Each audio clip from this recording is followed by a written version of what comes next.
Oh, we are And live. we're live. And I was just saying, We you are got some live. beautiful baby blues.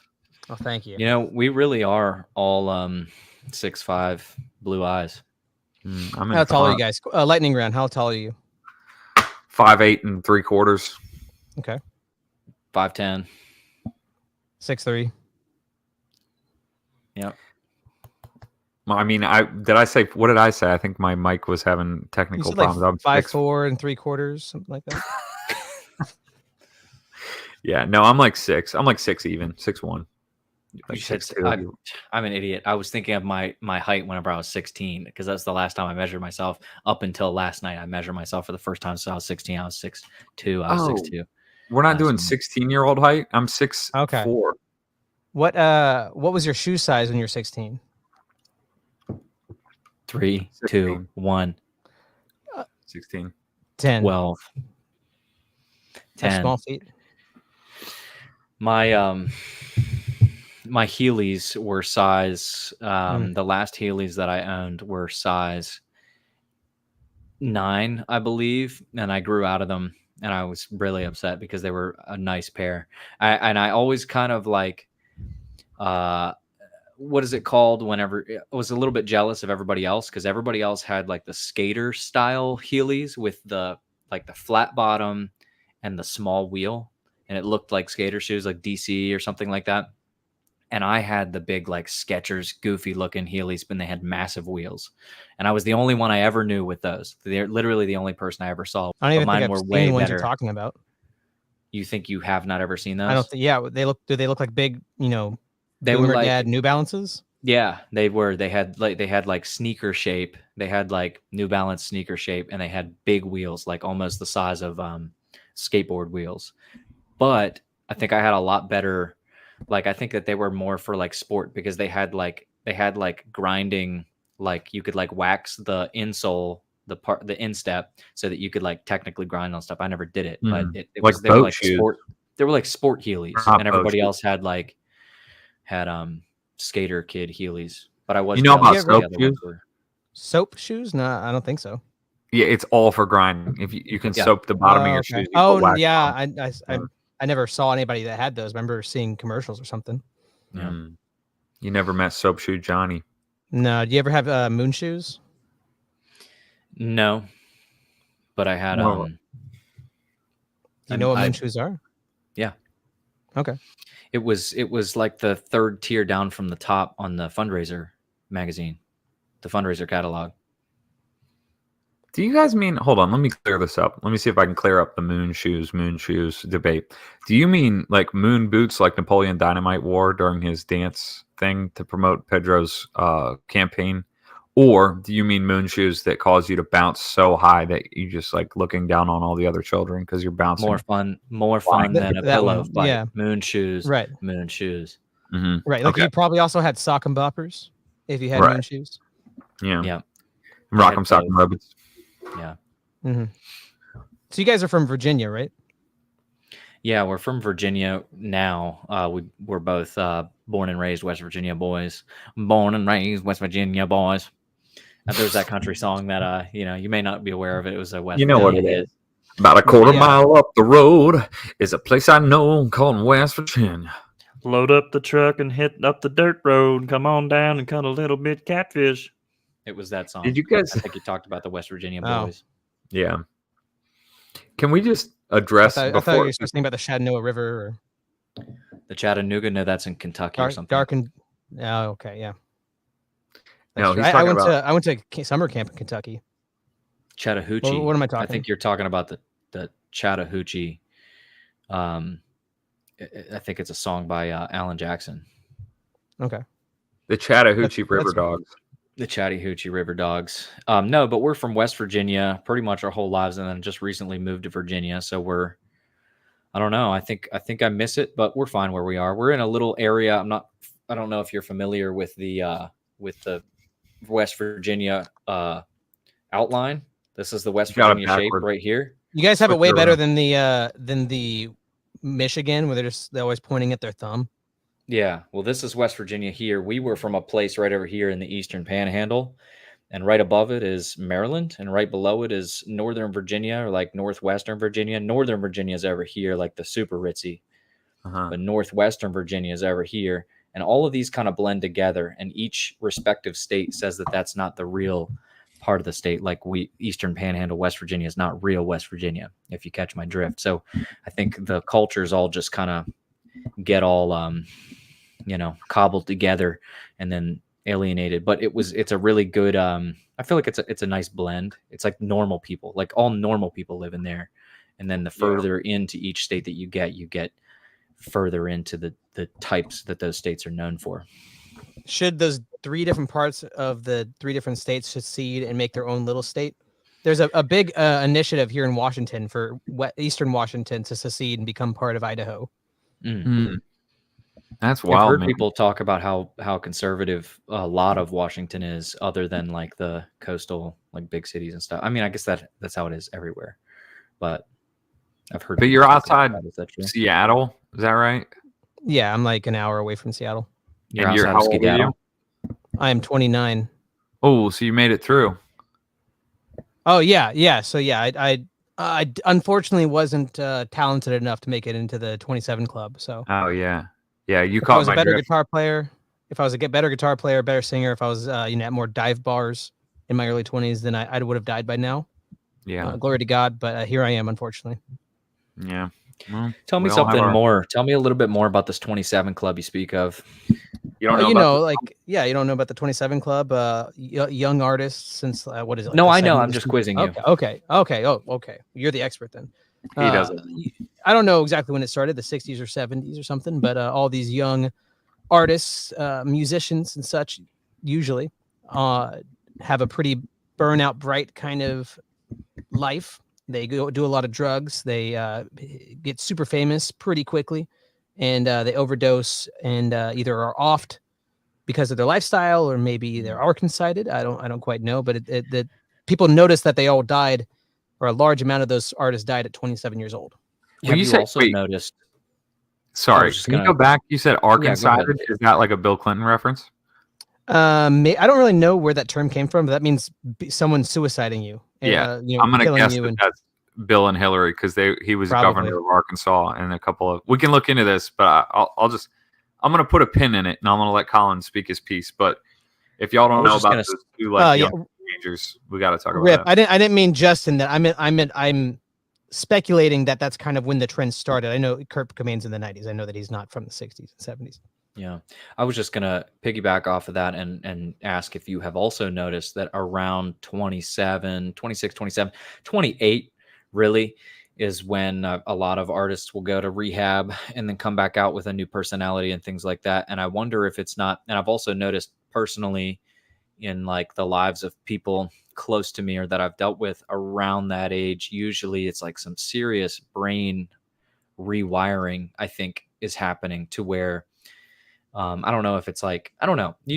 Maybe you haven't noticed, but I've noticed. It seems like Well, there's I know something that they about tried to make that me go to age. rehab, and I said no. So Yeah, after yeah. that, Good I don't for know you. if what would happen if I did go to rehab, but It seems like people's brains get a little bit busted, and like you make it through, but maybe it's like one of your final like brain development things where you're like, oh, I'm coming awake or whatever. And I feel like a lot of people go through some like I feel like it's the time where you're most likely to blast from the past, remember some repressed memory that you didn't know about, like something terrible happened to you when you were a kid or whatever. do you ever look back at like a younger version of yourself and you feel like he just didn't think with his brain at all? You're like, where you can like put yourself back in that headspace, and you're like, how did I Yeah. get from there to here? Yeah. Do you remember the day you woke up, or like the time frame that you woke up? I feel like that happened many times. I don't know if I've mentioned this kind of part of my story a couple times, but like I went like a pretty hard deconstruction lefty kind of pendulum swing when I was 18, something like that. My mom, there was a rumor at my Protestant church that I was a homosexual, and my mom sat me down one night and confronted me, and I'm not a homosexual. Oh, thank God. But I couldn't even convert. I couldn't even like convince her that I was, and she was like crying and saying that she's a failure, and that put me on the trajectory to like questioning everything I believed, and Wow. because it was like, well, if I was a homosexual, like, let me. I'm just like sitting there not being able to convince her. She's crying. Like if I was a homosexual, I might end up on the street right now. Like what would that even? I put myself in that headspace, and I started thinking really emotionally, empathetically instead of logically for like probably 3 years. Wow. That's rad, dude. So you put your feet in the shoes of a gay person and was like, oh damn, people Yeah, that out wouldn't there be fun. are having their moms confront them.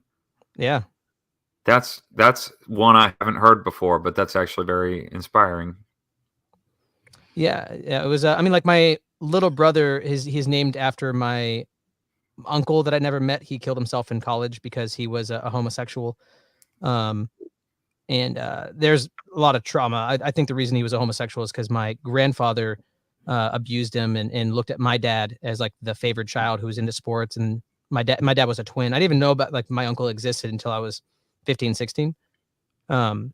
Dude. But his name was Some Alan. deep lore. Yeah. His name is Alan, and my little brother his middle name is Alan after him. And I remember my mom being like, should have never let your father name him after that faggot. And I was like, wow, I don't know what to do with this. Yeah.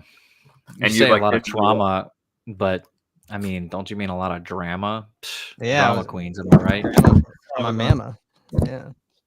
Yeah, it's And a lot of I made this, I tell this story like 2 weeks ago, and somebody was like, wow, your mom was scared of you being gay and she made you objectively more gay. Hey man, did you ever listen to Family Force 5? Oh yeah, put some little love in it, man. Oh, drama queen. You so No, mean. Oh, which one? No, country No, gentleman. that's it. That is what I was Oh, talking okay. about. I mean, M&M's. I need a Just- vaccine, I 'cause mean, you're so popcorn. Yeah, you're right though, dude. I was thinking for some reason when Colin said drama, and you said something else about my mama, I was like, I bet he listened to the family Yeah. Yeah. back in like the early.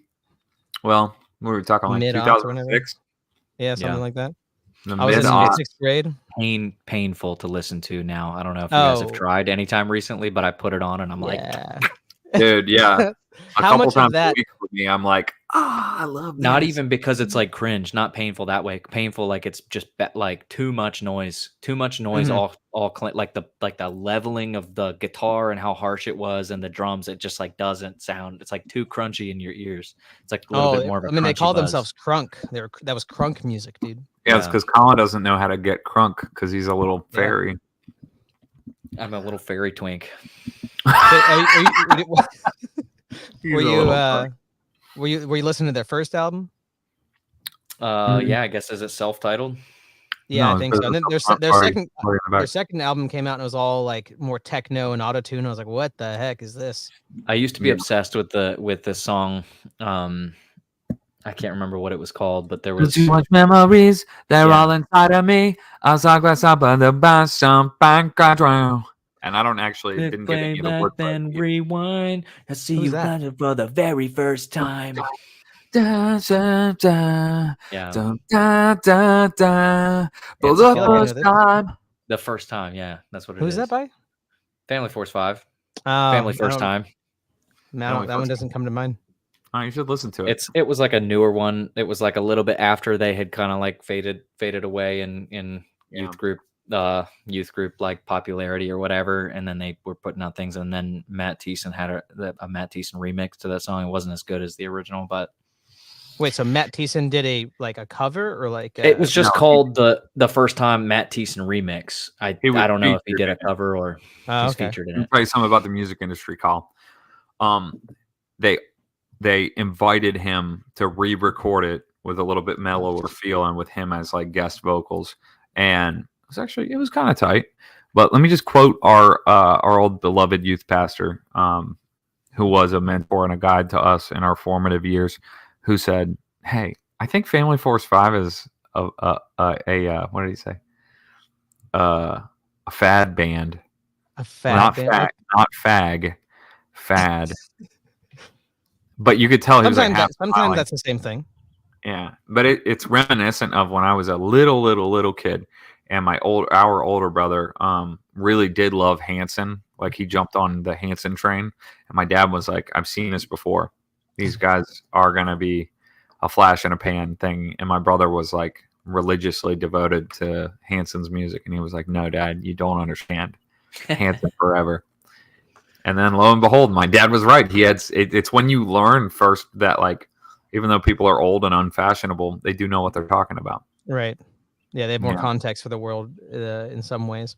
Okay, Right. well, bring up Matt Thiessen. When I say pepperoni, what happens to your brain? Secret track. Oh yeah, right. And then he goes into that rap thing, and nothing Yeah. rhymes with orange, right? Mm-hmm. Man, I really am bad at this. And it was recorded in such a way to give you the impression that it was like a dream state he was in. Yeah, right? it was all just a dream. Yes. Yeah. And I listened to that since when did that came out? I was probably like in 3rd grade. I had heard that song since then until I was probably a senior in high school.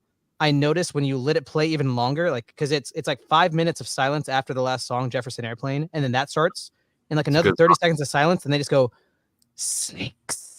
It took me that long to hear that part. Wow, those were the good days. We used to sit. Me and Justin shared a room for like a few odd years when we were in between houses. One of our houses were getting built or something, and we were in like a halfway home, and so we had to share a room, which is fine, cool. I pissed the bed. All right, everyone's asking. He was a child. Forced my hand here. I was a child. I pissed the bed a lot. All right, now that that's over with. What we did used to do for fun, whenever he wasn't picking on me and punching me in the face, he would bring home like a CD that he got from the store, and we would throw it in the CD player and sit in front of it like I imagine kids in the 1930s would sit in front of the radio and listen to the Superman comics on the radio TV, and we would sit and listen to the entire album, first track to the 12th track, and just be like, yeah, just sitting there. This one's awesome. Yeah, just sitting there listening to it, and be like, yeah, this is cool. Me likey. We did do that, and we listened to Reliant K. We listened to Pillar. Yeah. Dude, Pillar was hard. I listened to some more flamboyant. Alone in the valley of the shadow of death. I only listen to the new King James version. I only listen to the new King James version. Let's go. What's that band that has the song Rock Fist? You know what I'm talking about? Throw up your rock fit. FM Static, but that song is so cringe. Dude, they always took me as I am. They would always take me as I am. Dude, but FM Static is extremely cringe for that song. That was not FM Static. What are you talking about? Was that a bit? That was a bit. No, I think that's the same band. No, gosh. What no, 1,000 Foot Crutch. 1,000 Foot Crutch. That's it. Yeah. You're right. I thought you were doing a bit. No, but that's like the same guy, though, right? We never do bits, man. Maybe it was the same Everything guy. is just like completely honest. You just get completely Wait, honest. no, but isn't Toby Mac in like one of those old bands like Newsboys? No, he was in DC Talk. No, that doesn't sound right. Maybe it was Audio Adrenaline. Dog. Oh, you're playing a bit on me, He right? was in DC Talk for sure. He was Have in you ever DC Talk seen because they did that song that tattoo? was like Have you seen somebody's tattoo on their belly wiggle around like marmalade jelly? No, I don't know what that means. Sounds like a line. That's from their famous song. Who? It took me a while to match the rhythm with my head. Something from what said. Jesus Christ is what it raved in a typical tattoo green. No? Ooh. Jesus no, freak? we're not that first. Down to Jesus freak. Yeah, I got you. What would people do if they find out it's true? Yeah. What would they do? What would they do if they knew that I was good? What if I stumble? And what if I fall? Dude, that song slapped though on the real. What if I stumble? What if I fall? And what if I lose my way? Something about it all. Also, the reggae breakdown at the end of I wanna be in the light as you are in the light. I think that is that. No, that's not Newsboys. That's DC Talk. Colored people. All Race the colored relations people all around the world lifting their hands. All of the to praise colored Jesus. people, where do they all come from? All the colored people, why are they all minorities in this? I was about to freestyle it, which is always a bad idea on the live stream, baby. You know, can we just address one thing? And I promise I'm always trying to clear the table. I'm always trying to clear the air. And then I'm going to lay off. I do this evening, okay, back-to-back nights, all right? Look, I'm only human. I do have a White Russian in my hand, and every time I take a sip, for some reason, it looks like I'm wearing lipstick. Ah. What's going on there, baby? Can't make you feel like you're drinking alone. I should have brought a beer. All right. Y'all ever listen to any Toby Mac CDs? My parents would basically just, I was allowed to listen to their music, or like the music I could get at Lifeway. At Safeway. What's Safeway, Lifeway? yes. Lifeway is like a Christian ministry in a store. They have like books and Reliant K and Demon Hunter and other such things that I was allowed to listen to. If it was in that store, just bottom line, I can listen to it. Yeah. As a 14-year-old. So are you really well versed? Are you like if I name off some bands that might not have had their time in the sun? Probably 80%. Yeah. Did you listen to I want to name the album as well. It was a red album cover from the Kids in the Way. Oh yeah, definitely. Whatever it is. It's probably, wasn't it called Legend of Chan? I think. Safe from the Losing Fight was what it was. Okay. And it was a red and the guy was we are. That guy's voice. Kids in the Way. One of the few bands that had the freaking nuts to just put their band name in a song at the beginning of the album. We are the freaking kids in the way. That is our band name. You can't keep us down. Dude, that album, I'm going to say that I have an extreme affinity for like 85% of that album. Like, you just hit some like serious Michael Jackson like vibes right there. You could probably, if you haven't already, you could probably develop a really nice impression. Oh, yeah, I can do Michael. Yeah. Show us. I wasn't going to ask. I hate being put on the spot for stuff like that. Okay. Yep. Okay. That was here's another one. Here's another one out of the haven't done this well, a little rusty. Yeah. I was wondering if you could keep going, because the force, it's got a lot of power. It makes me. Whoa! Wow, good. That was incredible, dude. Good No. Dude, you had my freaking midichlorian. Come on now, with the force now. Yeah. Colin, can you do your young Michael? Like Jackson 5. Yeah. And I saw mommy smooching. Santa Claus. Is that good? And she was smooching on him. Yeah, she was smooching on him. Yeah. I really love when the Jackson boys jump in and they're allowed to sing, even though they have like 30% of the vocal talent. Yeah, Michael. Tell him about what Mama was doing with Santa Claus in the kitchen there on the counter with Santa. Tell him, Michael. Yeah. They probably were like decent singers, but like the dad's just like, Michael, all the chips on you. I can afford vocal lessons for one kid. It's you.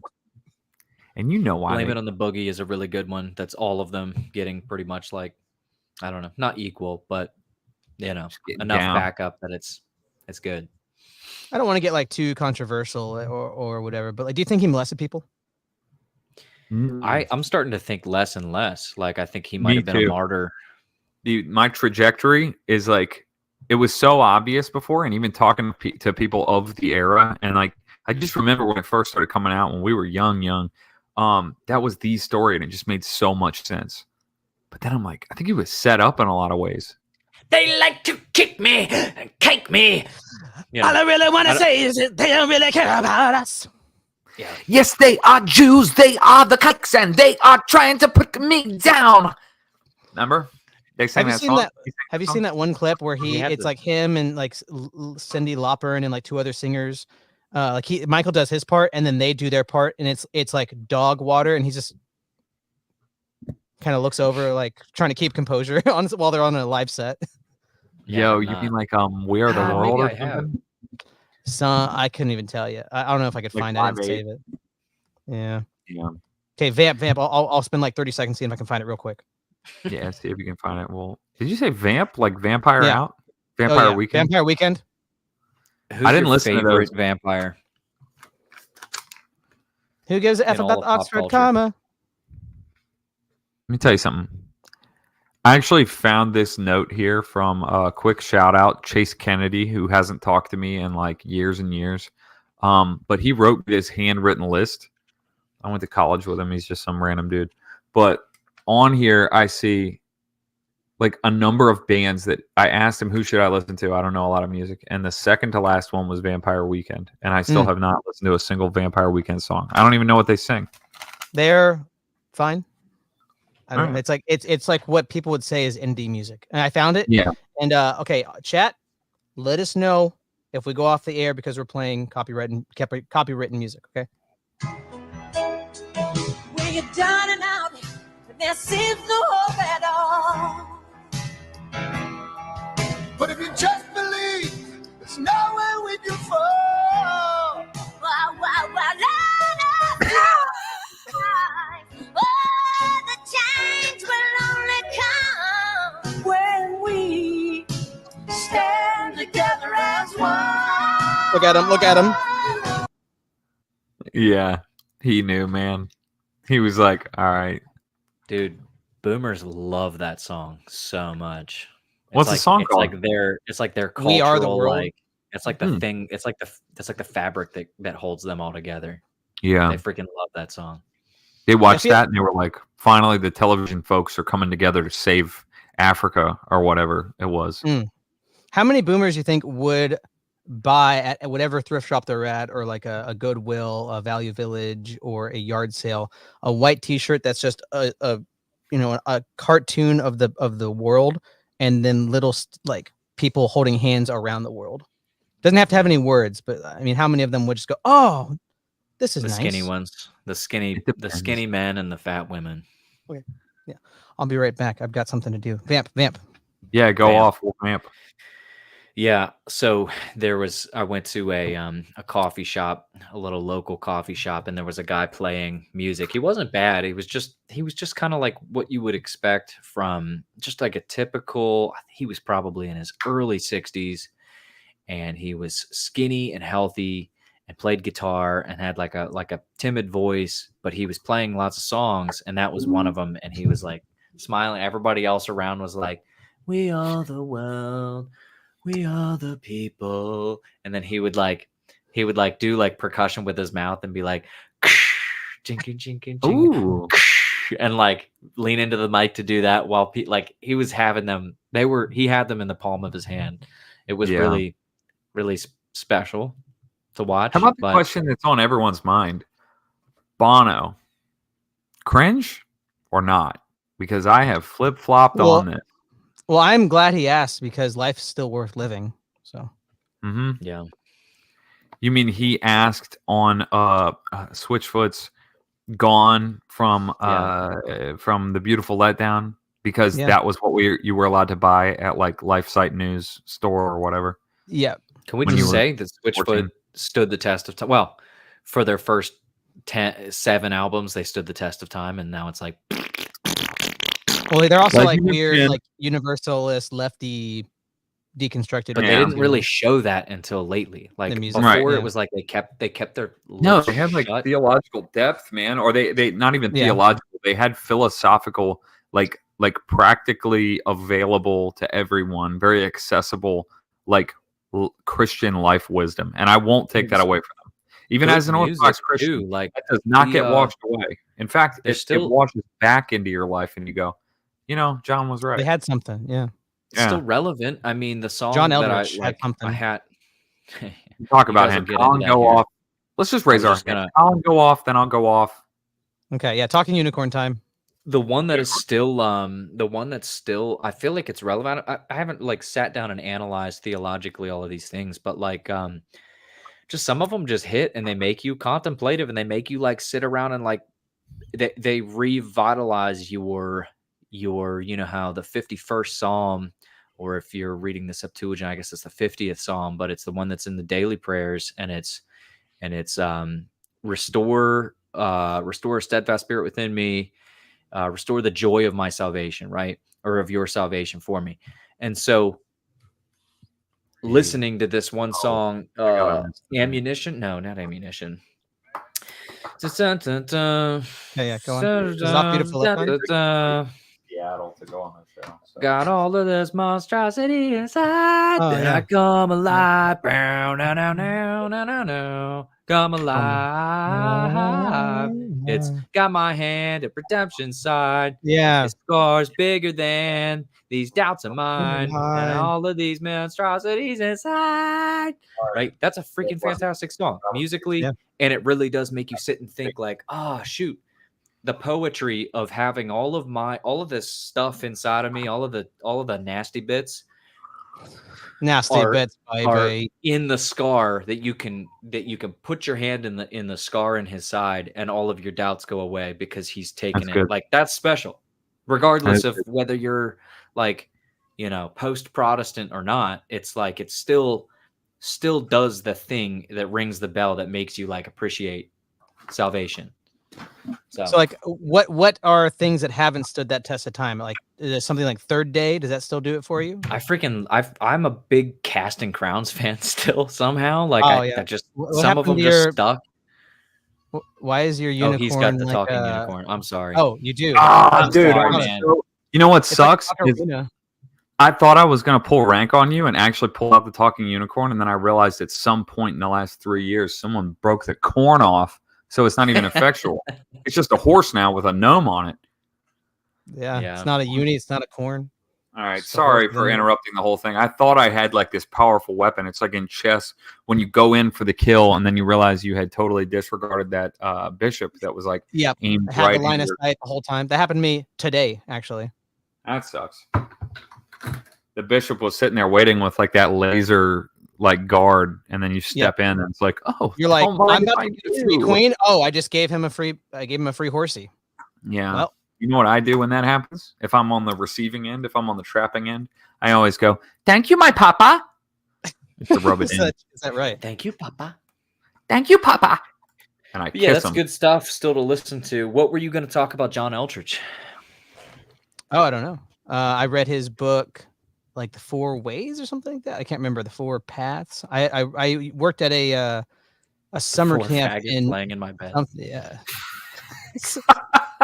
Yeah, put a pin in it. Tell the story after. Mr. Westford has extrapolated on the John Right, Eldridge. Colin, That's a great You may have been story. the person I was, the Right. imaginary person I was empathizing with when I was 18. I think I found you, but yeah, I read that book when I worked at a summer camp in North Carolina in 2015.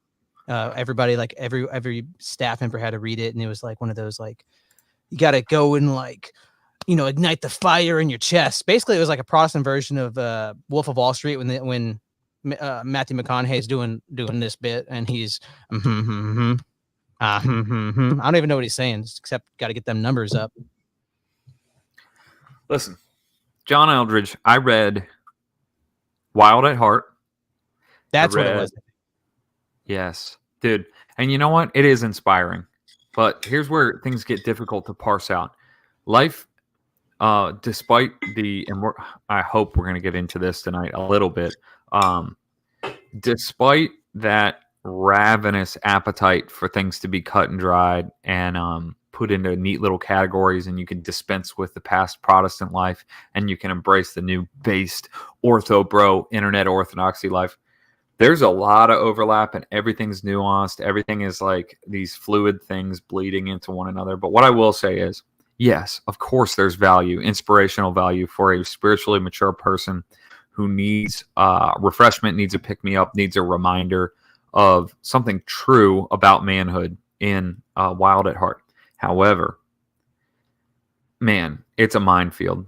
When it comes to like, if you're a 16-year-old or even a 25-year-old and you haven't gotten proper like boundaries, guardrails put on your spiritual life, and you can't properly have that unless you have been somewhat catechized, unless you've been somewhat given, hey, this is it. Despite popular belief, it was laid out and figured out many hundreds of years ago, like what your life should be aimed toward and what its purpose is and what lens and what filter to put all of your thoughts and passions through so that they can be properly ordered. If you don't have that, John Eldridge is going to be like a grenade thrown into your life. And you know what? By God's providence, you might be able to avoid some of that wreckage. But it's like, I got to apologize on his behalf, to make every excuse for him, as is the proper saintly Orthodox way, for just not knowing no better, I hope. But all that said, yeah, you read Wild at Heart and you have the proper lens to put it through, and you can like filter out the stuff that you're like, all right, that's a little like outside the bounds, or that could be misleading. If you have that, it is cool, man. He's talking about movies. He's talking about Braveheart. He's talking about whatever that what's that guy's name from Dances with Wolves? Oh, he's also in Waterworld. Somebody in the chat help. I can't think of his name. Tom Bergeron, I think. Yeah, Tom John Bergeron. Foreman.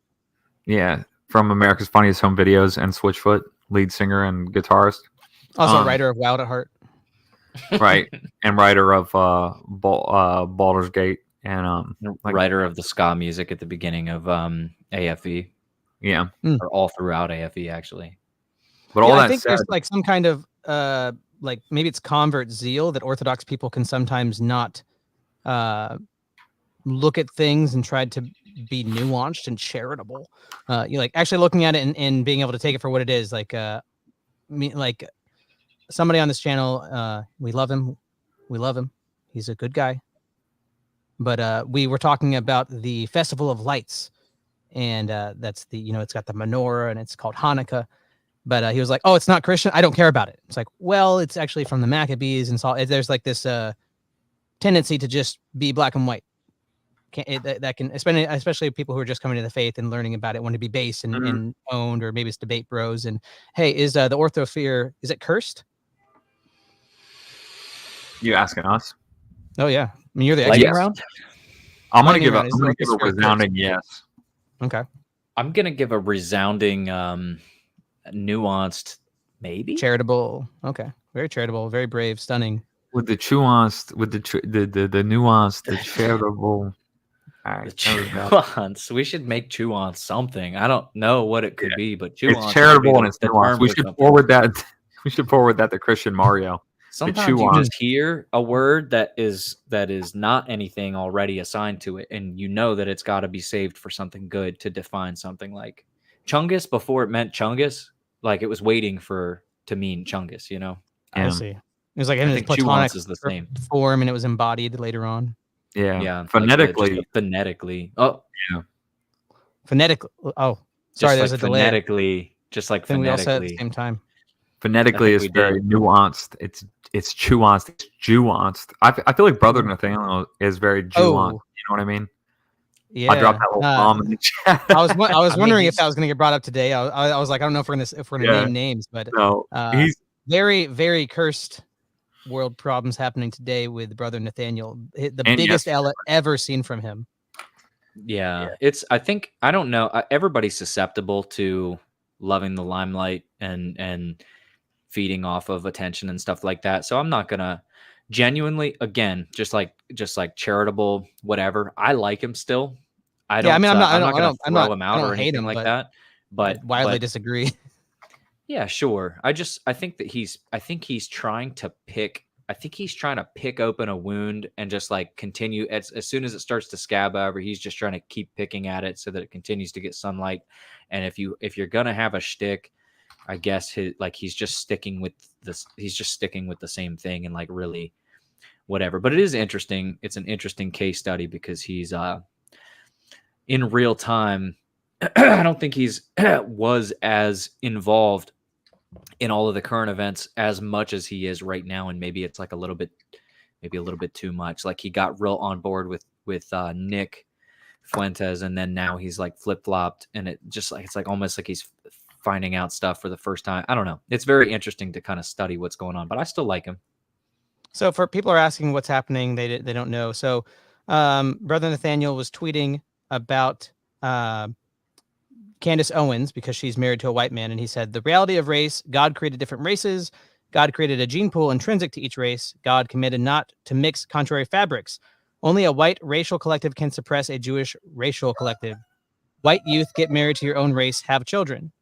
Then he said, what God has established in the creation of distinct races and the destiny of 3 races of Noah, let no man contradict. God created distinct races with practical implications. If there's no difference in the races, why is no parent of a mixed race child a valid donor of their organs and tissue? And then he kind of went off about how it's a sin to, I don't think he said that language, but he's very, very against anybody mixing races. And he said that he is, there's another tweet I didn't say, but he said his goal is to promote white nationalism, white Christian moral, something. He was like, it's about whiteness is kind of what he was saying. Yeah. And to me, it's like, so much. It's like one of those, like, sorry, I think it's okay if you don't want to mix races. I don't think it's bad to have preferences and have your kids look at your, like you and your grandparents and great grandparents. I don't think there's anything wrong with having that preference. But when you say like, you have to have this preference, or that's God's commandment or something like that, that's when I just don't see that in the church. I don't see that as an Orthodox phronema. Or else we would know, kind of, right? Like something, not that it's already on its face, not dubious, because it's dubious. I mean, but this is where truly not being ironic or whatever, it is nuanced, because like you said at the front end, you can recognize, hey, I've got my beliefs about society and race and whatever else. Like one of the things that I'm very allergic to, it's like radioactive to me, is people browbeating you and telling you, like, you don't want to be a Nazi, do you? You don't want to talk that way because Right. Then I'm like, all right, wait a minute. You're trying to control me through rhetoric. You're trying to make sure that I'm boxed in and that there's the acceptable Overton window about my beliefs, specifically about things as sensitive as race and spirituality and politics and whatnot. So I recognize that, and I'm always like reactionary by nature, as many young men are, because we've been conditioned to be this way, to be like paranoid that somebody's trying to box us in or manipulate us. So there's all that. But then, so anyway, all that to say, I feel like the impulse to be like, all right, let's hear them out is one thing. But Right. on the other end, like you're saying, if it really was the teaching of the church, it's not like the church hasn't already said things that are outlandish and like a hard line offense to the way of the world. And that's not one of them from anything I've experienced or read. There are things where it's like, nah, it doesn't matter. This is what the church has passed down, and we're not budging on it. Thank God. And I don't even have to bring up those examples. But like, oh, a person from this region or that region, or this genetic line, or these set of attributes, or this, like, what would be conceptualized as a racial profile, somehow crossing a border with another one for marriage or progeneration or whatever, it's clearly not there. Like, show me an example. But let me give my last disclaimer. It's also true that there is a vested interest in the like ultra elite to put the like open border, and I don't mean geographically, but between cultures and between peoples. All those like propaganda and public service things in Europe that are like basically how to get taken advantage of by some like sub-Saharan 27-year-old male, 27-club-year-old. They just came in a boat from Somalia.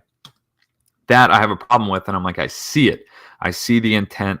They probably got in a boating accident, but it wasn't because of anything. It was because they had an heroin overdose on the boat, and then the boat went down incidentally. So that's why they joined the 27 Club. But I mean, I would even be willing to grant other things and trying to be charitable and nuance. Like you said, Colin, like, it's not that, oh, I think we should be canceled. It's just I just don't think this is a good take. I think this is and it's a long fighting something. Yeah, I think it's fighting something and like going too far, overcorrecting or something like that. And maybe you could say it's like the red pill thing, like, oh, now we get to say the hard R, so we're winning culturally because we can say more things now. But like maybe it's true that some elites of certain tunnel digging classes look at race mixing as a tool to uproot people and make them more easily manipulated. Maybe that's true. I would even grant that children of mixed races may have more unique struggles than I do. I've seen videos of a girl that was half black and half Japanese, and she was like, my black family doesn't think I'm black, and my Japanese family doesn't think I'm Japanese. I have a friend who's Irishman, deep ginger, burns in the sun, and he's married to a black woman, and they're having their first kid. I'm sure there'll be unique issues that kid will have that neither parent will fully be able to understand. So all that to say is, but I don't think it's. I just don't think it's wrong he's bringing it into a realm race. maybe it shouldn't be in, and like I said, it's a long take. It's not like it's a quick, concise little whatever. It's like he had a long, like more than a paragraph about whatever, and there's so much to unpack in just what you read, even though there's more. And there's probably there are some really fair sentiments there that are like, cool, okay, no, I can get behind that. I understand the logic. I get there. I feel similarly about this, that, and the other. But ultimately, I think bringing it into a moral realm is the problem. And he does that a lot with a lot of other things. And he'll draw hard lines and say that if you were, I hate to use the word problematic, but he's problematic for young, freshly budding ortho bros online, who may or may not be going to a parish, but are, seeking whatever they can online because they whatever, maybe they don't have a priest or something like that. And so, cool, find what you can, read what you can. But if you're under somebody's spiritual authority and you're going and seeking out these hardline takes where he'll say stuff like, in long form interview form, stuff like, if you're chrismated, you're not actually Orthodox and you shouldn't be communing. If you were received this way or that way, or if you do this, or if your parish does this, you're not actually this. Like, just getting, I don't know. And like Justin said earlier, I'm not against there being hard lines. It's just the way that he talks about maybe 30% of the stuff that he talks about, I feel like he kind of oversteps some bounds, which are exclusively for each man's own personal spiritual father, if that makes sense. Right. Yeah. Like he's trying to assume that role. And I didn't see him actually say any of this. It was just like a bunch of different tweets and various threads over the last like 48 hours. So it made me feel like he was hacked or something like that. If he like came out with a video of him explaining stuff, because it felt so over the line of I'm like, so glad you said that. Am I not the only one who saw that? It felt weird. It felt weird. Dude, yeah, and this is I felt like I don't pay enough attention. I was going to say I don't feel like I pay enough attention to the internet, but that's a blessed thing. Like, I actually don't think it's bad. But I did get the sense that, like, maybe I missed something. Because I just tuned in again, in the last 48 hours, and I saw Brother Nathaniel tweets, and I was like, wait a minute. This seems like something like a concerted effort among a team of people who are like, all right, now it's Operation Trigger. You know what I mean? Because he said something that was like, that's weird. Orthodoxy isn't about promoting whiteness. That's weird. Like it's think not he's like mixing, blending the culturally relevant things that do matter and do need to be talked about, and the Overton window is getting like pushed in a fantastic direction because there's always the people on the fringe who are pushing us into more normal understanding of things. But yeah, I think maybe he should just keep them separate. I don't know. I mean, this is just coming from me, a goof off, a true slow boy. And I don't know. I can't tell somebody what they should or should not do for the most part, but I feel like you probably should just keep the politics and keep the religion. And then, whatever, connect some dots every once in a while, but not explicitly morally indict people for certain things that are. Let me see if I can add some nuance to that, because I'm looking at the chat and I see, of all people, Slow Boy Whiteboard. I do not want to offend his or her sensibilities. I would love. I know. I like to keep it ambiguous. Sorry. We didn't. Well, we don't know. Have you seen him or her ever? No. I mean, no. That's the beautiful part, dude. It's this mystery. Slow Boy Whiteboard. If you're listening, I got a special shout out for Slow Boy Whiteboard coming out in our next episode. Which, do you mind if we plug? Oh yeah, you should have done that at the start. We're almost go ahead. We never got introduced. I have to introduce ourselves. We're Cursed World Problems. If you haven't checked us out, go check out our podcast that we just started a couple months ago. YouTube, Cursed World Problems podcast. I'm Colin. That's Jesse.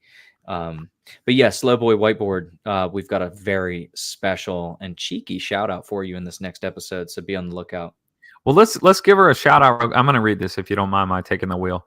Slow Boy said, I don't know what else he said, but it's true. A lot of priests now are chrismating people who should be baptized. The priests are just taking the easy way out to the detriment of the parishioners. And I have read a lot of this on Twitter, and I literally don't have a take about it. I wring my hands privately about this because I was baptized. Full disclosure, I don't have anything to hide. Like, I literally am trying to be the best Orthodox Christian that I can. Nothing. Well, a little bit. If y'all saw the other stream on our channel, we went a little overboard. I maybe disclosed more than I wanted to. You might have seen me with this pair of sunglasses on. You've frozen. His camera's the best. Slow boy now. That was the best time for there to be a camera glitch as soon as you had some kind of visual gag. I can't speak for some reason. Yeah. Are you gone? Are you there? He might have cut out, but he was just going to do a bit here. Oh, there's reminded me. There he is. You're back. Yeah, I got so mad for a sec. All right, forget the whole bit. It was about pedophilia. Go on. No, look, no. I like where she's going with this. It does hurt people's feelings when they realize they join a church that doesn't keep tradition and twist things that were economy into the standard. Okay, right. So that's probably it's not that I'm trying to hide. It's literally full disclosure, like full disclosure. It's not that I'm trying to make concessions, make apologies, hide anything, whatever. I just recognize that if something hasn't been worked through on my end the whole way, because you know what Orthodoxy teaches you as a convert in your 30s when your brain's fully developed for the most part, you know, biologically, it teaches you that things are more nuanced than even an hour sit down and think about it in discussion and a quick live stream. It teaches you that it takes months, if not longer, to sit there and be like, all right, not only are there so many nuances that go into this as like a generic thing that people can read many tomes about, but there's also the individual details, and there's all the many, you know, I just can't come up with any better word than nuances. And I'm not trying to make fun of our boy. I thought we already did. Nuance? Yeah, no, the other guy, the Catholic guy. What's his name? Oh, wait. The nuance and the charitable. I'm just trying to be as charitable. Yeah. Michael Lofton. Michael Lofton. I'm Michael Lofton. Yeah. But anyway, I really don't want to get long-winded about it. What I'm saying is it is a big question. It's an important one, and I'm glad people are having it. But this brings us back to the conversation that we planned on having, which is internet orthodoxy cursed? Because every voice in the room from anonymous accounts just going at it and throwing it out there and blah, blah, blah, blah, blah. I don't want to, like, in an authoritarian fashion, figure out how to like monitor or admin that. I don't want to like put restraints on that, but you can still look at it and go, okay, is this going to lead people to a viable spiritual standpoint where they're able to grow and develop and get the discipling that they need in the quickest amount of time with the fewest amount of like pitfalls and hurdles and hangups? Absolutely not. I'm going to go on record and say that probably Twitter, for a person who's just learning what's up and down and like stepping into this new lifestyle and new worldview altogether from the Western Protestant and or Catholic mindset, it's probably for most people statistically going to be more harm than good. Can we agree on that? People in the chat agree on that? It's the same discussion as more often than not. It's the same discussion as Jay, our friend Jay. Jay. Unmute. Unmute, bro. Unmute, bro. You got to unmute for the Lord. For Randy Balls. No, but the same discussion here with Jay. People love to argue. Like, is he? Oh, he's just so mean. He does this. He turns people away. He turns more people. Context. Bro, I think net positive. I think. Yeah. I walked in. I saw Jay, and I said, Jay, I think you're a net positive. And so I think that was I think that goes down in history as the worst Trump impression, the least, That was the most the only half-hearted Trump thing impression. was That was the a Trump hands. impression. It was the hands. That was the only thing that told me it was. I walked in Wait. and I saw Jay and I said, Jay, I can't remember what Shane I Gillis looked say at to you and do. I said, you know what? I think you'll be huge. I looked at this guy. I said, "Man, he's a Jay Dyer. Look at this guy. He's such a Jay Dyer. I've never seen him more of a Dyer. I've never seen more of a Jay Dyer. Look at this guy." So I think Jay and things like this are a net positive, because if it weren't for these people, so many people wouldn't even know at all. And so you have to, regardless of how, the more refined you get in anything, the more the less all of the different voices matter and all this kind of stuff. But for somebody who's just like stuck, trapped in America, and they don't know what they don't know, and they get introduced to Jay like arguing things in a way that they've never heard and making more sense than they've ever heard, and then regardless of how mean he is to the thousands of people that he talks to every single day, the thousands of times a month that he has to have the exact same conversation and make the exact same points and talk to the exact same people saying the exact same things, it's like that doesn't matter when you think about how many people were just simply introduced to all the concepts by him, and then find their local parish, go get under submission to a spiritual authority that will start leading them correctly through their ups and downs and bumps in the road. Which, personal experience, that's my deal. And so yeah, but I have a soft heart for people who are just trying to figure out which way is up, and the best they got is Ortho Twitter. right. But you're find a parish. conflating Jay Dyer with Ortho Twitter. I'm saying, or Jay Dyer, I have almost nothing bad to say about.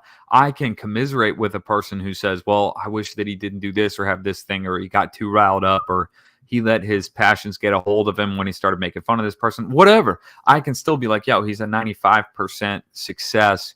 Well, it's the context he's doing. If he's in a debate context, then rhetoric is fine. It's not an ad hominem or being mean. If I call you a retard, if I'm being a retard. If you're being retarded, and also I'm giving an argument like, oh, this is why you're wrong, you retard. Right. Because but what I'm saying is, part of the rhetoric is getting that person off balance, getting them emotional, so then they'll make mistakes. I mean, especially if it's like a formal debate. This is rhetoric. And maybe I'm the first person to say this, but there's this phenomenon that happens. Jay Dyer is an outlier, okay? And there's this funny psychological phenomenon that happens where people watch someone do what they do best on a screen. Just like when you leave the movie theater after watching a Denzel Washington movie and your shoulders are back a little bit farther and you're like, yeah, I'm him. Dude, I'm him. I'm going to go out into the world and I'm going to talk. You get your wife on the phone and you're like, what do we got? Well, I don't know why it happens, but it does. That bleeds into people. And what happens on Twitter, of all places, you got a zillion people. You got thousands and thousands of Ortho Twitter accounts, most of them low follower like myself.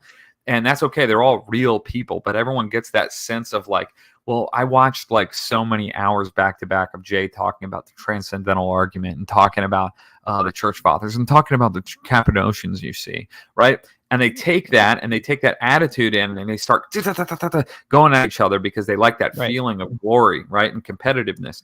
And meanwhile, all the onlookers are like, all right, what the hell? And some people that's a real issue. Somebody like doing the debate bro thing because they've watched Dyer for 20 hours and they feel like they can do it too. So they start debating people when it's not a debate.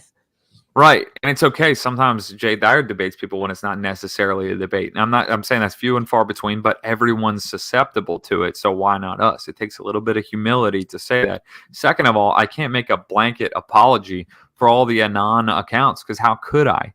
Like, think about the average person that you see on the street. The average, man, it's going to sound... Give him a name. Give him a name. Think about the average freaking like Tyler that you see on the street who's just like, you know, a little bit less smart than you. You keep meeting a bunch of Tylers and like Brad, Brett, Chase, Charles, Charlie, whatever. These aren't good names. I don't even know if people still name their children things like that. But you see them out there and you go, that person's not quite as smart as me. And you keep meeting people like that and you go, maybe I'm above average intelligence. Then you get a little big head, but then you dial it back, whatever. Meanwhile, they're never having that internal dialogue about whether or not they're as smart as they think they are, because they are truly midwits. That's what it means to be average. Now, apply the average to the mass of Twitter users, and now just cut off that slice that's into Orthodoxy. Now just cut off that slice that's into Orthodox like recent converts in America and people who are likely to be active on Twitter. You mix all that together in the same pot, it is no wonder. Like it's no wonder it gets a bad of name. them are like they've. I mean, you've got the. We're fresh, so I'm really not speaking from a place of whatever, but we're still green. But 77% of them or more are like they've got the profile pic, they've got the cross in their thing. They every single tweet is orthodoxy, and then you talk to them and they're like, yeah, I've been inquiring for 2 months. Yeah. You're like, oh, okay. It's just so based. It's so based. And I've they're heard like they're consistently- asserting like hardline things that they're like Right. so confident about because they read a church father say that dancing is a sin or something like that, and then they condemn people. Yeah, there's a All right. canon about not going to theaters. Yeah. Well, Which makes sense, are, by the way. yeah. We Yeah. should do another stream later on about about why theater in general, going back to its very origin, is kind of like Cursed. it's kind of the core of a lot of things that drive Theater is society. cursed. We're so obsessed with like people prancing around on stage with the wieners hanging out for everyone to see, kissing each other. Got both weenuses out. Yeah, they got both of the wieners. I'm gonna have to call it. You guys, Okay. Keep rolling if you want to. Thanks for Oh, listening dude. to us jibber jabbers. You want to shout yourself out, Una Mas? Yeah, one more time. You can find me on Twitter at Narrow Path Enjoyer. I think I'm Cursed World Call now. If you look that up, and Narrow Path Enjoyer, the A is out of the P. Or A is out of the path, and then enjoyer doesn't have an E, the second E. I don't know if that makes sense. Oh, you were signing off, and you're like, the A is out of the P. A is out of the P, brother. All right. No, but Narrow Path Enjoyer on Twitter and Cursed World Problems podcast on YouTube. And we have a Twitter. We have an Instagram account of the official things. So follow those two. Every once in a while we go live or do spaces or something. But Can we we're just crank getting those started, numbers, baby. please?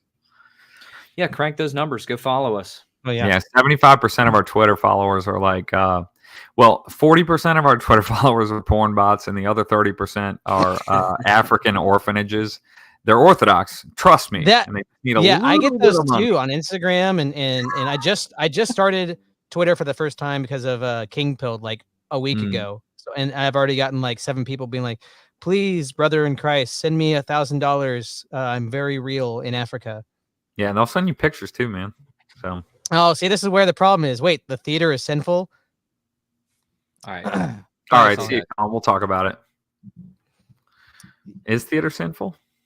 I wouldn't say necessarily, but specifically the canon was because the theater at the time in that context, you had to go in and pinch incense there to pagan gods. And there was also a lot of dubious things happening. So it wasn't necessarily the art form itself. It was if you are going to the theater, you are that kind of presupposes that you are dabbling in these things that a Christian should not be. Right. So there's always a cultural connection. It's always a place in time and space where you can paint with broad brushstrokes, you know? Right. And I think that's what people used to understand, but today we've gotten so meticulously splitting hairs minded that people are like, well, that's not true. Not all so and so do this, and not all people who go to here do this. And that might be our downfall, is we're always looking for that caveat. We're always looking for the outlier when the church was able to speak on something that was impacting people in real time at the moment in time and space in their cultures. They were able to say, no, the theater is where ladyboys go, or where propaganda is designed, or where people make fun of God. Like, you know, one of the things, quick shout out for one of the big boys in this game. Actually, it's not. I was about to shout out Isaac Weishaupt, that does occult symbolism and popular culture, but really it's someone that he promotes that does a podcast, which is very long form, like several hours long per episode, called The Hidden Life is Best. And it's all about Francis Bacon, and it's all about Shakespeare. And this person's contention is that they are one and the same. And he gives all of this like background, and The William scholarly Shakespeare research is is the- Francis Bacon, Sir Francis Bacon. Yeah. Oh, interesting. I've heard people Dude. say that like certain sonnets or plays Shakespeare may have not actually written, or that he stole them or something. Yeah. Well, I can't speak on it because I didn't even read Shakespeare. I'm kind of like turned off by the whole idea. But I'm trying to keep an eye on the chat here as well because this is all new to me. But anyway, he talked about it, and this is the first person to enlighten me to the idea that, like Macbeth, for example, because we're taught to basically honor this and like marvel at its beauty and its intricacy and its poetry and all that, we miss the fact that it is a piece of propaganda to make people feel like, you know, the universe is completely absurd. It's all retarded. You should be angry. It's all nonsense. It's nihilistic, you know, chaos. You know, that life is a story full of sound and fury and signifying nothing. To be able to say that and put it into this story and this smugness, and then have people for centuries afterwards be like, wow, no one can be like Shakespeare. He really could do no wrong. And it's like, okay, he's still just another cringe atheist, like just raging against meaning and truth and beauty. Maybe I'm oversimplifying, and there's probably going to be, please, in the chat, if there's Shakespeare apologists, like, tell me I'm wrong. But I mean, you maybe are speaking to some truth, but I would say I've read, you know, a dozen plays by Shakespeare, and I've seen them, and I would say they're very good. He's very witty. The characters have depth. There's something, I kind of am of the belief that for the most part, when somebody's making some kind of art, even if it's anti-Christian or lacking the Christian phronema, it's still going to be pointing to it in some way. If it's trying to talk about people, humanity, you know, the human condition, even if let's say it's explicitly anti-Christian, it can't really be anti-Christian without pointing towards it in some way. And they usually have just Christianity, but they are intentionally trying to put something else as Christ. Like, Right. you know, Pajot points to a lot of those things, like in Marvel or in DC, like they always have like Christ imagery, like people will come in like this, or, you know, I think it was the director or the writer of Endgame, the Marvel Avengers Endgame, said, you know, in 1,000 years, people won't remember Jesus Christ, but they will remember Captain America picking up Thor's hammer. It's like, they are actually wanting it to be, they're like, okay, so this, you're actively saying this is the Christ figure. Right. Even if you're saying it should be replace like Antichrist replacing up, you're still, you know, you're referencing it. You're pointing towards it. Right. They can't create anything new. Like that is the, that's that common refrain about Satan and about, I saw someone posted about another people group on Twitter today, but the idea that there is no creation outside God. When King Solomon laments that there is nothing new under the sun, to us, we're like, oh, you know, same old. But it's also like this triumphant thing that like when God created the universe and he created humanity and he saw this narrative take form, providentially within his sovereignty, no one is going to be able to supersede or retell, not retell. No one's going to be able to generate with originality anything, any meaning that goes outside the bounds of what's already like written on the human soul. And what's written on the human soul is that greater love hath no man than to sacrifice himself for his friend. Like that is the core of everything, and that is the redemptive story. That is the gospel at its very core. And so it's funny that you see like endless centuries back to back of no greater story ever being told than that. But people have tried things. It just doesn't hit, you know? It's like, you can't, because your audience is always going to be human beings, you're never going to create anything that hits quite like the truth. And not just the truth of like what's factual, but the truth that resonates with the soul, which is love and self-sacrifice to like soften the heart of the corrupt. Sorry, I'm on one. No, it's okay. I mean, the places that my mind goes from there is like Pajot will say like you can't get away from ritual. Like even people are trying to do this postmodern thing of like nothing's real. It's all social constructs. And he's like, okay, well then like take a shit on your dining room table in the middle of dinner and see if people call you out for it, or like, oh, they're disgusted. It's like obviously there is structure to things, and you can't just fight against them without it fighting back. And that also just segues into the other thing it made me think about. We talked about tag on our episode yesterday on your show, your channel. And part of tag is doing the differential, bringing light to the difference between theonomous epistemology and autonomous epistemology. So epistemology just means, how do we know what we know? So it's like, okay, we have knowledge. How do we know that we have knowledge? And it's the justification. It's the argument for what we have, what we know. So autonomous would be, man is isolated, man reasons from within himself out into the world, and man is the ultimate source, the ultimate authority of what he can reason, what he can, with the conclusions he comes to is because of what's generated within him. And theonomous epistemology, which is the Orthodox conception of tag, is we need divine revelation to illumine us, and that we are not the ultimate source of knowledge, that God is, the logos is. Yeah, that kind of rings true though, doesn't it? Like, I don't know, for me, maybe it's a little me-centric in my own experience, which has been colored by like a consistent, at least trying to have faith in the Almighty outside of myself. But it's weird, it's bizarre to think that a person would believe that all of the wisdom that they have accrued in life was haphazard and by their own effort and their own grit, rather than God setting things up in order for layer after layer of the veils to be lifted for a person to understand, oh, this is what life's about. This is what relationships about. This is what the pursuit of glory is about. Because to me, I'm like, I continually marvel about it. And if it ever gets stale, let's say that like a year and a half, 2 years goes by and I start to get this mundane feeling, God will throw me a curveball.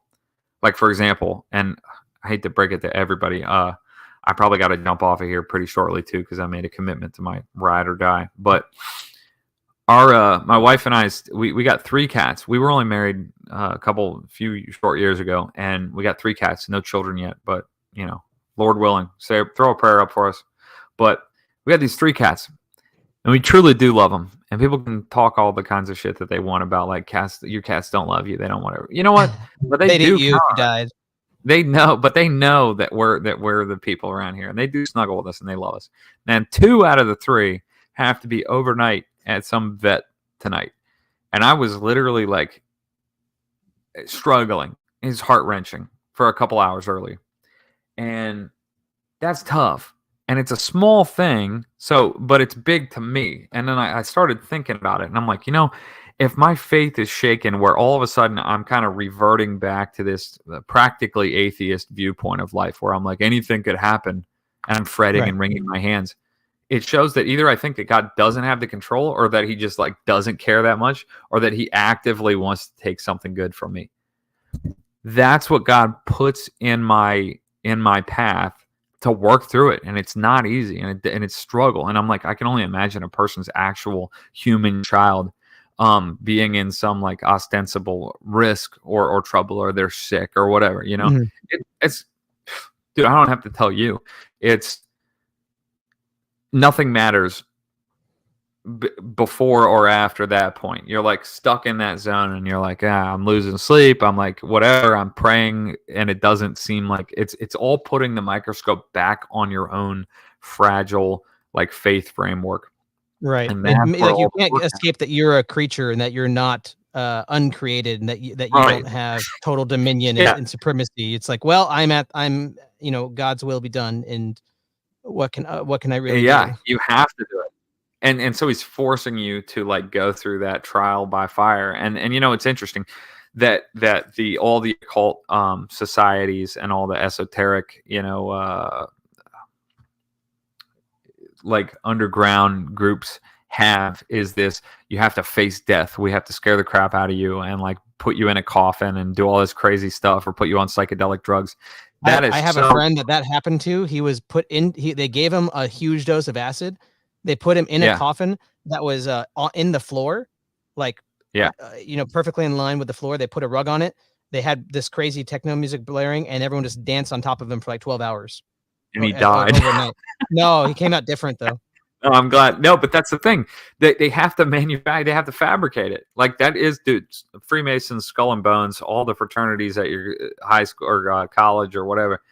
It's because they understand that you have to artificially replicate what God does to transform a human soul. But to us, it happens organically. It happens as our Father in heaven knows what's good for us. He brings us these fires. Blessed is the man who faces trials with perseverance, because it's going to test him like gold. It burns off the dross and leaves what is pure and builds upon it and founds that man upon the rock. And even though our troubles are disheartening, we shouldn't think that something strange is happening to us. I'm like paraphrasing scripture left and right, because these current troubles aren't worth comparing to the future glory. It's all there in the Holy Scriptures, and it all tells us that is God's character, because he actually wills for our glorification, for our theosis. So all that to say, from that perspective, seeing that year after year after year, and this goes back way before I ever knew about the Orthodox Church, God still contended with me.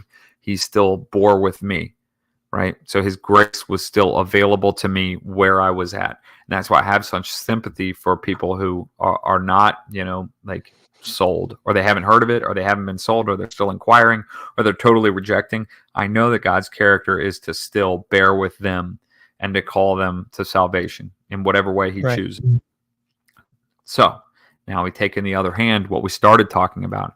How can an atheist, but for a heart problem, a hard heart, how could they possibly learn anything in life and attribute it to total meaningless, disorderly, chaotic occurrences? And it's like, oh, I just happen to be that much more enlightened in 2024 than I was in 2021. Just by chance, by being out here in this cold, dead universe. And I was listening to Neil deGrasse Tyson talk about how we were a speck in an endless sea of... Like, what are you talking about, dude? What's the point? Just go do heroin, man. Just go shoot up on heroin. You'll have a great time. That's what you want to do. You want to be. Well, that's why I'm sympathetic to atheists, because like they don't have all the tools. Like my little brother thinks that every thought he has is generated from within him. So whenever he has a thought implanted by a demon, he thinks that's me. Something inside of me is that thing. And that's terrifying. That's a terrifying thing to have, because I think everybody has thoughts. You're like, whoa, where'd that come from? Yeah. That's not of me. I rebuke you, Satan. Get away from me, Satan. Sorry. Came out of me. Is this happening real time? You're not responding anymore, are you? Yeah. Oh, man. But it's a spiritual war, folks. Spiritual war. We're fighting demons. Kind of retarded. But I gotta be honest with you. It's sad. It's sad. It's they don't have the tools, and they're I'm glad that atheists aren't consistent, because like if I was an atheist, I'd probably have the balls to kill myself. I'm gonna be honest. Like why wouldn't I? If nothing matters, and it's like, okay, well I'm gonna prove it. That's it's like Dostoevsky. He's like in Crime and Punishment. He has a guy that the main character is like, well, nothing matters. Or even like in Notes on the Ground, like I mean, all those are about like atheistic, and there's that as well with Ivan in Brothers K. But it's playing out. If a character believes that nothing matters, the universe isn't created for anything, my life has no purpose. It's like, well, then why not transcend into godhood by transgressing? I mean, that's Crowleyism. Yeah. Crowleyism is there's power in destroying the boundaries. So I'm glad that atheists are not, they believe things that they don't actually live out, and I'm glad for that, because they still have time to repent. Yeah, I can resonate with everything you're saying. I feel like I gotta address two more things before I jump off of here by 9 in the chat, which I'm so not used to doing this. So thank you for honoring me by letting me jump on your stream, dude. Much respect. So I'm looking at what do we got here? Somebody asked, where is it? I actually really appreciate it. Someone calling me out. They said, no, it was Slow Boy Whiteboard. Up here, further up. I can pull it up. Yeah, no, she said you realize that quote from Hamlet was being spoken by a character in the play, not by I think she's talking about somebody. She's talking about Macbeth.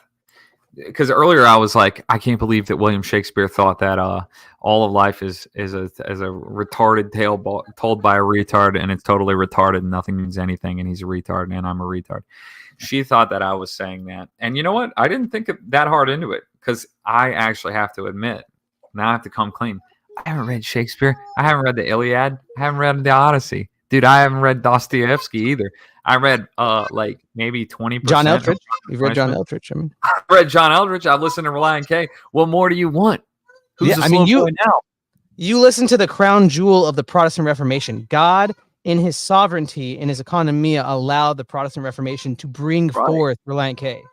Yeah, buddy. I know you keep talking about Dostoevsky. Mm-hmm. But what about this? I can only imagine what it will be like when Switchfoot's at my door and it's my time to die. So that's really all that I need to know. Deathbed by Reliant K. It is John Foreman at the end, who's Jesus bringing you up into heaven. You know what I'm talking about? I am the Christ, and you smoked cigs all your life. You got cancer, but now I've come to take you home. I am love. I am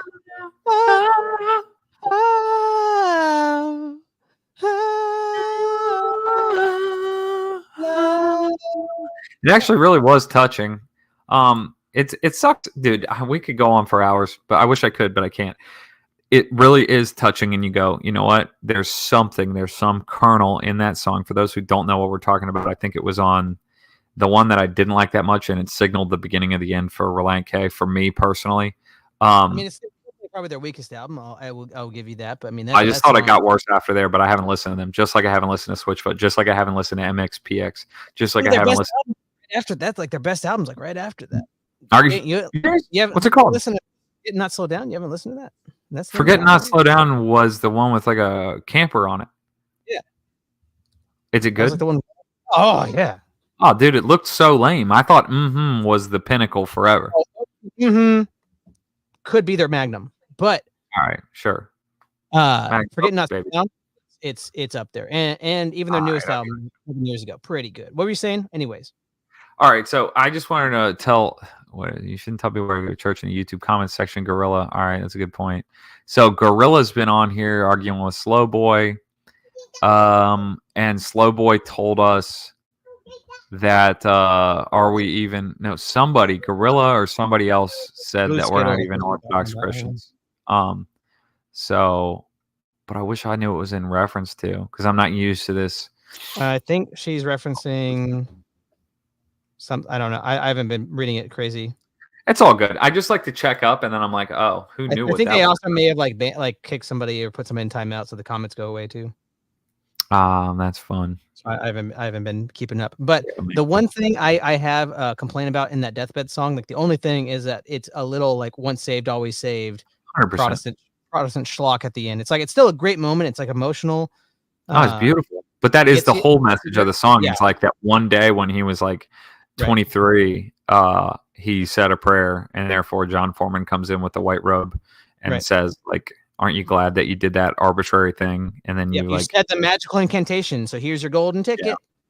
But the reason I'm sympathetic to it is because if they believe that, I'm like, man, I know that you do, and I know that you're happy and you're grateful that God supposedly did that for you. So there's something there. In God's perfect judgment providence, he'll know ignorance from willful ignorance, But still, you have to preach the truth, and you have to try to guide people to the uncomfortable realities so that they can take part in the divine nature by denying themselves and by like attending to the mercies of God by repentance.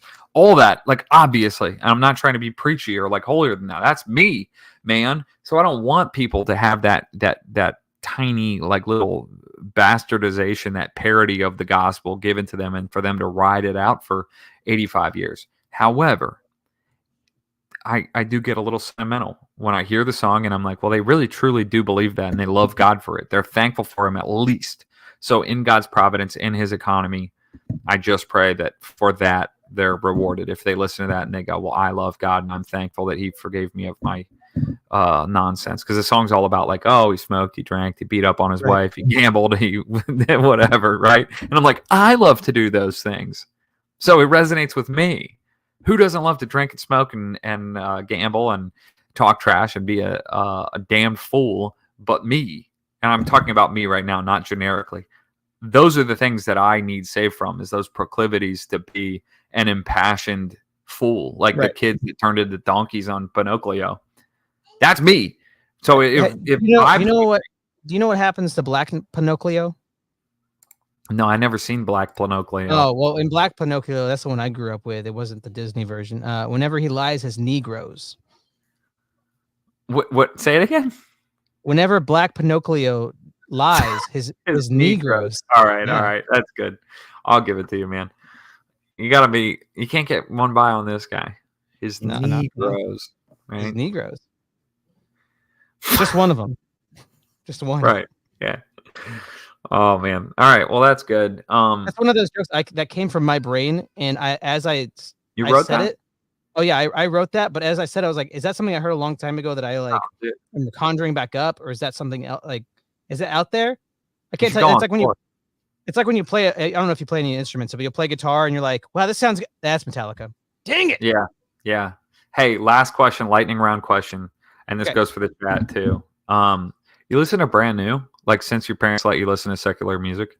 Oh, I probably like 3 or 4 of their hits. What's one of their songs? Jesus Christ is one of them. It is a beautiful song, and I think it's honest and heartfelt. It's off of The Devil and God Are Raging Inside Me. There's also The Quiet Things That No One Ever Knows, from Deja Entendu, or Entendu, if you want to get French with it. Dude, what else? Like, Deja Entendu is like kind of front to back fantastic album. The Devil and God Are Raging Inside Me, front to back fantastic album. The one that they started with, Your Favorite Weapon, is kind of like pop punky. And if you're into that stuff, if you're into that, like, classic, I don't know, Blink-182, early Blink sound, listen to it.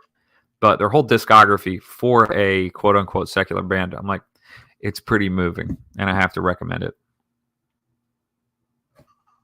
I will. I mean, it was one of those bands that like my friends. I know this isn't lightning round word, and you got to get going because you're kitty cats. But lightning round. Just one of those bands that my friends. One of those bands, lightning round. Bands that my friends around me listen to, and I like heard here and there, but I never had a CD, never really like listened to them. And I got to talk fast now. I'm from Tennessee. That's what we do. We talk really fast. People from North Carolina, They talk about the same accent we have. They just talk slow. Yeah. So it's kind of like. How do you feel about like Linkin Park? You like Linkin Park? Lightning round. I didn't get into their discography, but I mean, like you said, I know the hits. Yeah, so like that's another one of those bands to me. Like I never hated them, really. I never really cared, but like all my friends listened to them, so I kind of heard them through osmosis. But I would never say I was a fan or something like that. Well, it's been a cursed world. Dude, can I just say, my wife just texted me at 9:03 p.m. and said, "You lied." I made you a liar. That means I gotta go. Yeah, it's been. Hey, wait, can I just say, since Colin didn't, Cursed World Problems were only on YouTube. We would love some of Mr. Westford's subscribers. We would love for you guys to check out what we're working with. We're just trying to talk about stuff and clown around. So you should have Colin start a stream right now so we can all raid you guys. Raid? Yep. I don't know about the internet. That's where the 19 people in this chat get sent over to your video, and now they're watching your video. Oh, heck yeah. Except I gotta go. I got so far and tried so hard, but in the end, my name is Matt Thiessen. I kicked him. He's got to go, man. That's what a friend does. Sometimes you kick a bro out because their wife. You make him a liar. You make your friends a liar if you don't kick him. I mean, that's for the health of his marriage. It's not I don't hate him. I don't hate him. I mean, I'm trying to start some beef. I did that. I felt good. Well, everybody, it's been a curse world. Please go like, subscribe, do all the things. Go support that small YouTube channel. It really helps out. We're trying to build a community here. And we got to support each other. It's like, you know, a rising tide makes all the ships go up. It's like, you know, hydrodynamics. I don't know. That was very thirsty. I'm going to go mow my lawn. That takes me like 3 hours. Well, thanks guys for hopping on. I thought we'd talk about more than just Brother Nathaniel, and I guess to summarize my own thoughts since I'm here. And I mean, what am I doing? I'm gonna go drink beer and mow my lawn. But yeah, I think Brother Nathaniel does a lot of good, and just think that was a bad take. And I've seen him from my perspective make 1 or 2 L's, and this was definitely the biggest one. I really just suspect it may have been hacked. I'm kind of waiting to see if he'll actually. I see video of him talking. So far, it feels like somebody got into his Twitter. I don't know. Definitely felt like a weird ethnophiletism stuff. Don't know. But I thought we'd get into other curse world problems about the Orthosphere. I don't know. What do you guys think? I wish we would do a poll. Is internet orthodoxy cursed? Is it cursed or is it based? Here, let me open up this thing, and that's how we'll end it. We'll do a little bit of science here, get a consensus, get some peer review. You guys are the peers that we're going to review this episode here. This is science. I got to wait for this page to load, but we're going to do a poll. One option A, it's cursed. Option B is based. So, I mean, the fate of the Orthosphere is in y'all's hands. So let's get this typed out here.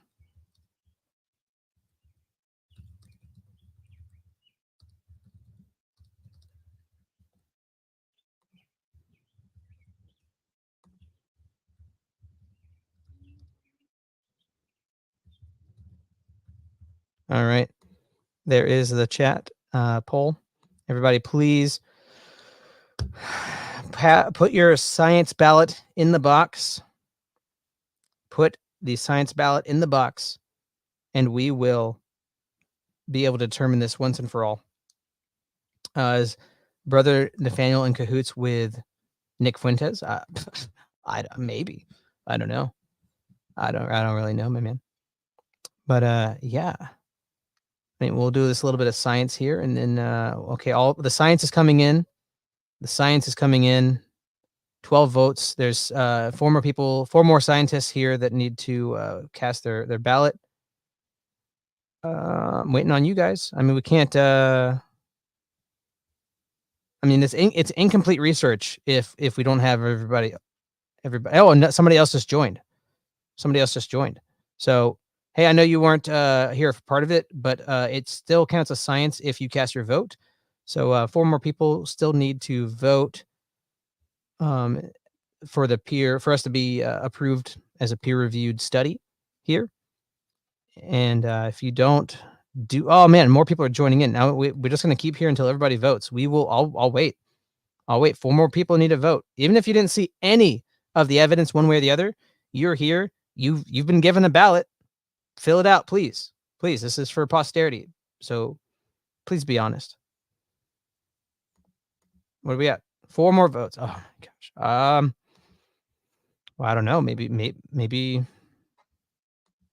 the question's still open. Here we go. In poll. All right. 71% said it's based in Christ pilled, and 28% said it's gay. So internet orthodoxy gets an F. No, sorry, a D. Almost got an F. 2 points away from an F. Haven't been to school in a while. So didn't fail, but it's got some work to go. It's got some work. John, Mon, Dragon, you didn't even cast your vote. Are you a science denier? Are you a science denier? Logan, you gotta. Can you time out John for denying science? It's disappointing. Well, I'm glad that some science happened, but it's been a curse world.